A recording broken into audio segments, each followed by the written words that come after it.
The county agent came out on a Wednesday afternoon in April of 1962, and he brought a level. Clem Harker watched him from the porch. The agent was a young man named Roy Suttles, fresh out of extension school in Raleigh. He walked the hillside with a level tucked under his arm and a clipboard in his other hand.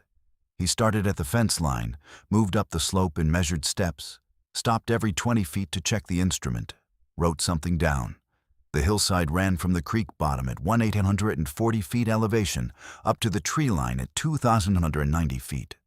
350 vertical feet of slope over about 600 horizontal feet.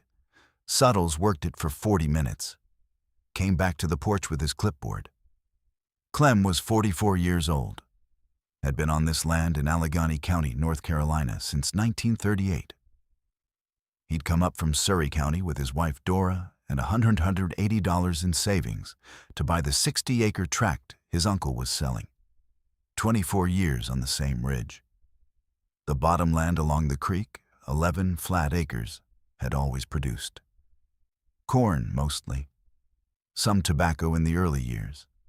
A kitchen garden near the house. It was the hillside he'd been looking at for 2 decades and hadn't touched.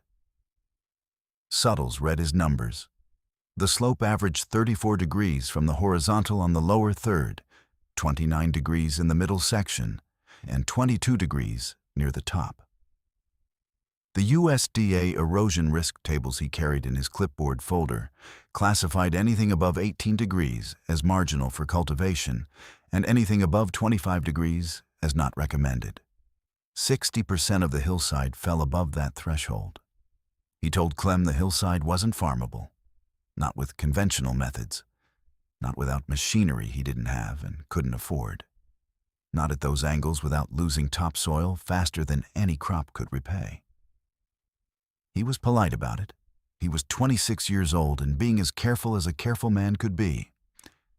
He said the county had a soil conservation program, said Clem might qualify for a cover crop subsidy on the upper section, said the bottom 11 acres were good ground and maybe that was enough. Clem thanked him for coming out.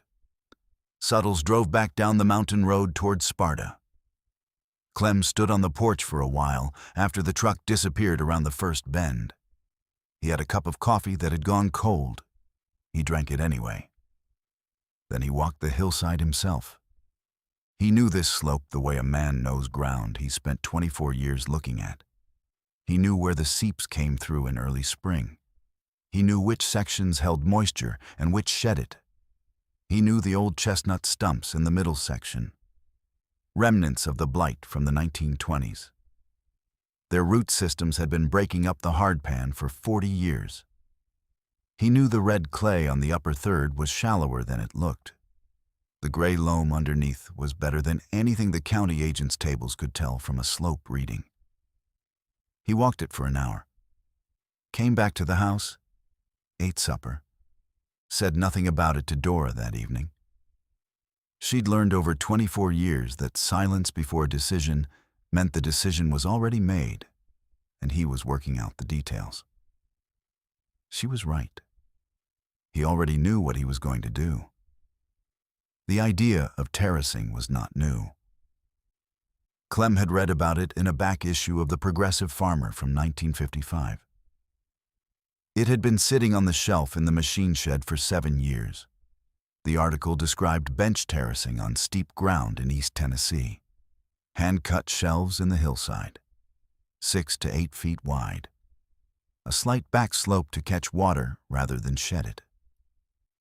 The photographs showed rows of corn growing horizontally across what should have been impossible ground. He'd clipped the article and kept it in the drawer of the kitchen table. He pulled it out the morning after Suttles left, read it again, this time with a pencil, making notes in the margin. The article gave no specific measurements for his kind of slope. It described Appalachian bench terracing in general terms. What it gave him was the principle. Cut into the hillside horizontally, remove the spoil to the downhill edge of the shelf. Build a berm of compacted fill. Create a level planting surface 4 to 8 feet wide. Do it again 8 to 12 feet below. Repeat until you've converted vertical slope into a series of level shelves connected by steep risers. The work would be done with a mattock and a spade. He had both. He started on April 28, 1962. The middle section of the hillside, the 29-degree ground where the soil profile was best and the chestnut root breakup had done some of his preparation for him. He started at the contour line he'd eyeballed at roughly 2,020 feet elevation and worked west from the big white oak at the center of the slope. The white oak had been there longer than the farm. He used it as his reference point. The first terrace cut took him 11 days. He worked 4 hours each morning from 5 until 9 before the day's other work began. The mattock went in first, breaking the sod and clay. The spade followed, cutting clean and moving the material. He worked in a strip 4 feet wide, cut back into the hillside 2 feet on the uphill side. Used the spoil to build the berm on the downhill lip. Every load moved by hand. He had a wheelbarrow. Too steep to run it loaded. Instead, he used a wooden carry box his father-in-law had built in the 1930s. 2 handles, flat bottom. Carried by 2 hands on ground where a wheelbarrow would tip. The first terrace ran 112 feet from the white oak, west to the property line. When he was finished, it was 4 feet wide. Level across its face within an inch, confirmed with a carpenter's level. A berm on the downhill lip, packed to 8 inches above the terrace surface. The berm had grass seed on it by the 1st of May. The terrace itself had 8 inches of loosened soil over a compacted subgrade he'd packed with the back of the spade. He planted corn on it 2 weeks later.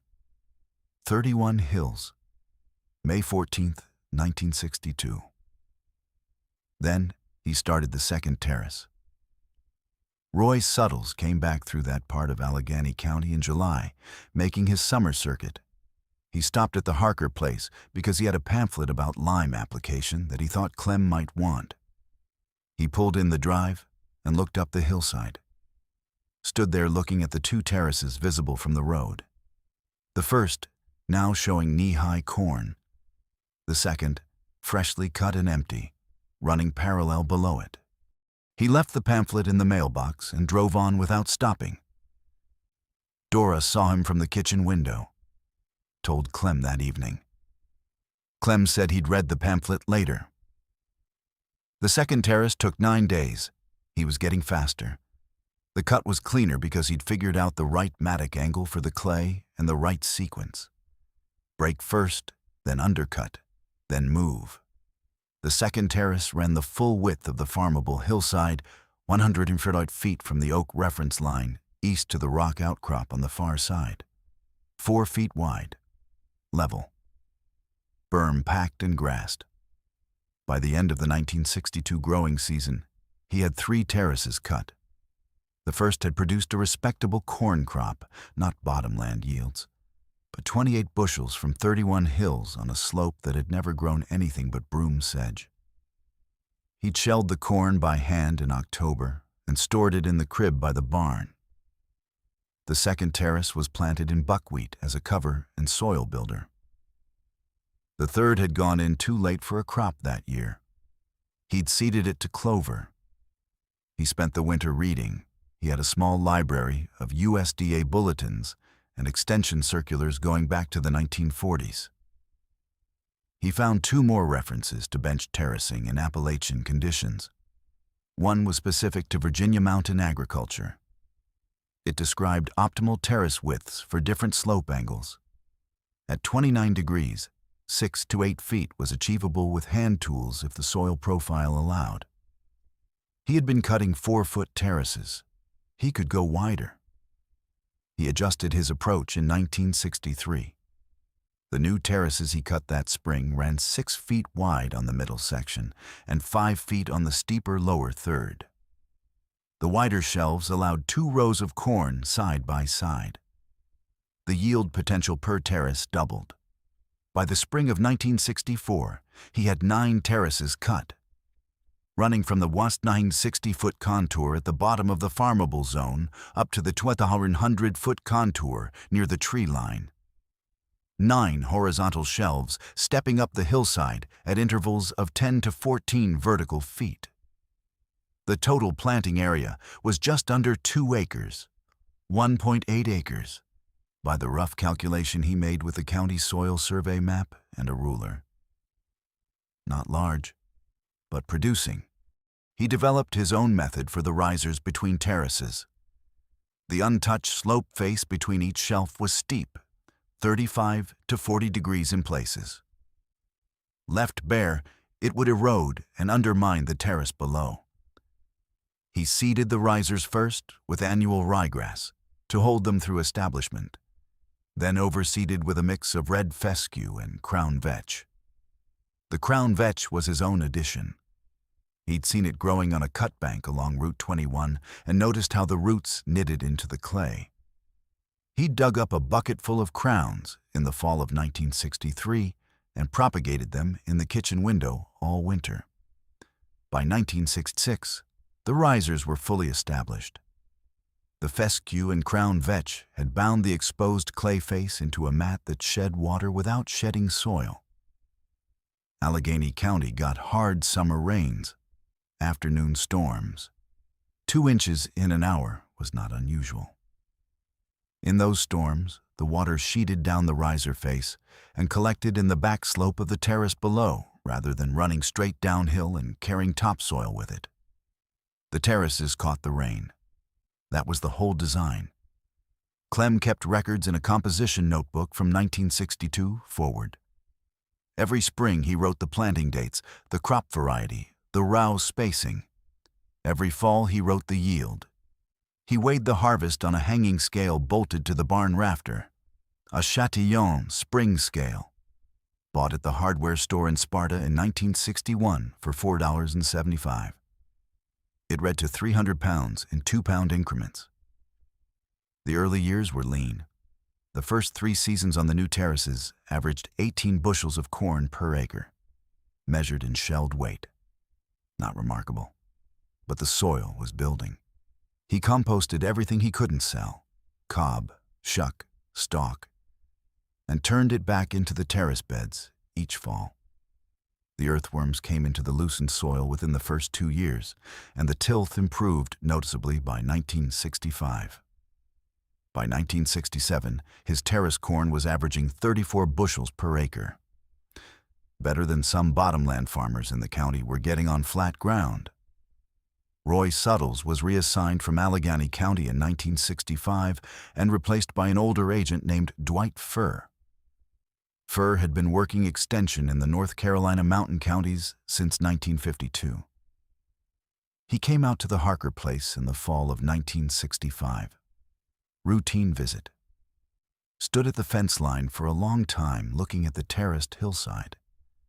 9 shelves stepping up the slope. The corn had been harvested, but the stalks were still standing. Row upon row on each terrace, running horizontally across a face that should have been too steep to plow, let alone plant. He asked Clem how long it had taken to cut them. Clem went and got the composition notebook. He'd kept the dates. The first terrace, 11 days. The second, 9 days. The rest averaging 7 to 8 days each as his technique improved.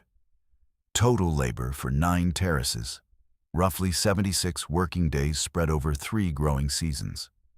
Furr wrote that down. Then he asked about yields. Clem showed him the notebook. Furr went back to the Sparta Extension office and wrote a report, not a formal publication. An internal summary for the district office in Raleigh describing what he'd found on the Harker farm. He described the terrace dimensions, the riser vegetation mix, the composting method, the Chatillon scale yield records. He described the slope measurements from the original Suttles visit.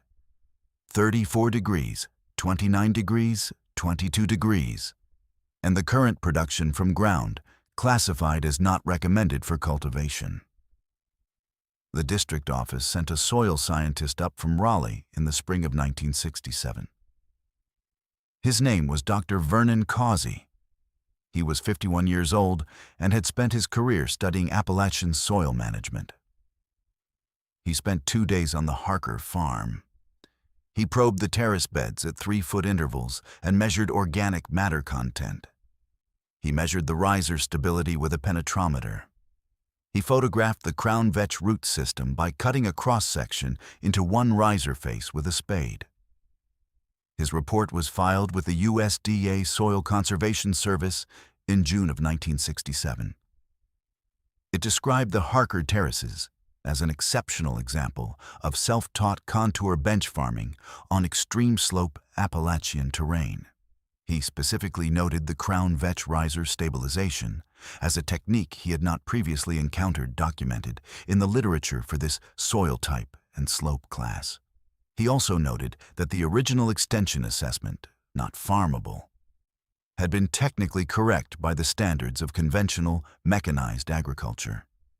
What those standards had not accounted for was a man willing to do the work by hand over 3 years and patient enough to let the soil build.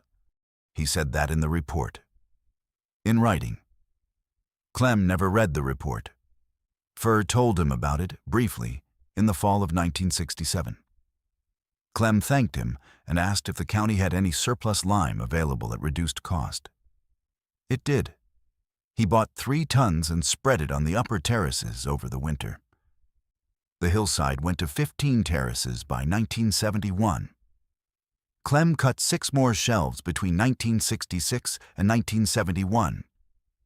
He pushed into the lower section he'd left alone, the steepest ground, the 34-degree face at the base of the slope. He'd narrowed the terraces there to 4 feet again. The lower section was shadier and cooler, and he'd shifted away from corn on those shelves. Beans, cabbage. In the mid-1970s, he added ramps, the wild leek that grew native in the Appalachian hollows. It commanded a premium at the Jefferson Farmers Market every Saturday morning from April through early June. He drove the ramps to Jefferson in a wooden crate in the bed of his truck. $3 a pound in 1974, $4 by 1977. Not large quantities. The lower terraces produced maybe 40 pounds of ramps in a good spring, 30 in a dry one. But it was pure margin. Soil he hadn't planted, crop he hadn't bought seed for. Just the knowledge that ramps liked cool shade and moist ground, and the lower terraces were the only place on the farm that fit that description. The upper terraces stayed in corn through the 1970s and into the 1980s. He shifted 2 of them to white half-runner beans in 1979 when the corn price dropped and the bean market held. The beans suited the terrace structure. They didn't need the full 6-foot width that corn required. He could double row them on the wider shelves and get 2 pickings per season. Dora picked beans with him from June through August, every season for 11 years. She stood on the terrace surface and picked into a 5-gallon bucket and handed it to Clem, who carried it to the next terrace down. They worked in the early morning, when the dew was still on the plants and the temperature hadn't climbed past 70. She said once that the terraces were the best walking in Allegheny County.